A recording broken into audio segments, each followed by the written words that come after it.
Hey guys, I'm here today to teach you how you can move your furnace so then you have more room in your basement for more stuff.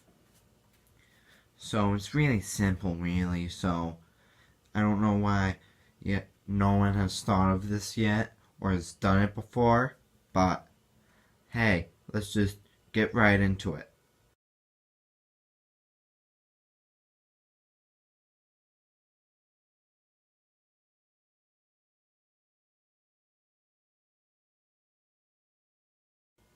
Alright, so that was how you move your furnace so then you have more room in your house for more stuff, like maybe another furnace.